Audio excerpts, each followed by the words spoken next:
अल्मोड़ा के धन्या स्थित कथा स्थल पर आयोजित श्रीमद् भगवत गीता कथा में उत्तराखंड के मुख्यमंत्री मुश्क सिंह धामी ने भाग लिया है और इस अवसर पर उन्होंने कहा कि वे समय समय पर श्रीमद् भगवत का अध्ययन करते रहते हैं और इसके पाठ से मन की स्थिरता व विचारों को मजबूती मिलती है। मुख्यमंत्री ने कहा कि भागवत व्यक्ति को बाहरी और आंतरिक भय से मुक्त होने की प्रेरणा देता है व जीवन की दुविधाओं और चुनौतियों के बीच सही मार्ग दिखाती है। उन्होंने कहा कि श्रीमद् भागवत का संदेश नेकी के रास्ते पर चलने और सब कुछ भगवान को समर्पित करने का, जिससे निर्णय लेना सरल हो पाता है।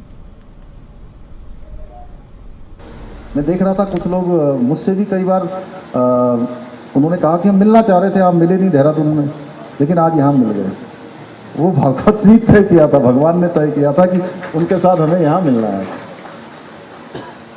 अब बड़ा बड़ा लोग व्यापार करते हैं, बड़े बड़े उद्योग करते हैं, उद्यम करते हैं, तमाम प्रकार के काम करते हैं, लेकिन ऐसा सौभाग्य, ये भागवत का आयोजन करवाने का सौभाग्य भी भगवान अपने भक्त को ही देता है। जो भक्त होते हैं उन्हीं को मौका मिलता है, अन्यथा बहुत धन संपत्ति होती है लोगों के पास, बहुत बड़े बड़े नाम होते हैं, बड़े बड़े काम होते हैं उनको, लेकिन भागवत करवाने का सौभाग्य नहीं मिलता है। और भगवान कहाँ मिलते हैं? भगवान मिलते हैं भाव में। बहुत पूजा करिए, अच्छी बात है, मैं तो कभी मना नहीं करता, मैं भी स्वयं भगवान का बहुत बड़ा भक्त हूं, लेकिन पूजा में अगर भाव नहीं होगा तो उसमें कहीं ना कहीं न्यूनता रह जाएगी। इसलिए बहुत सुंदर कार्य यहाँ पर हुआ है। मैं तो श्रीमद् भागवत भगवान से प्रार्थना करूंगा कि भगवान, ये तो वैसे भी जो है हमारी ये भूमि बहुत देवभूमि है, जहाँ साक्षात देवादिदेव महादेव जागेश्वर यहाँ विराजमान है, अन्य हमारे देवी देवता विराजमान है, आदि कैलाश, चार धाम है, गंगा माँ, यमुना माँ, शारदा माँ, यमुना माँ, सरयू, गोमती, तमाम काली, कितनी नदियाँ हमारे यहाँ से निकलती हैं।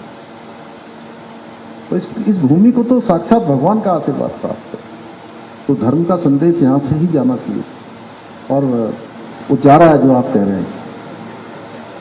धर्म पर चलने का संकल्प है। और धर्म क्या है? कई बार लोग कहते हैं धर्म क्या है?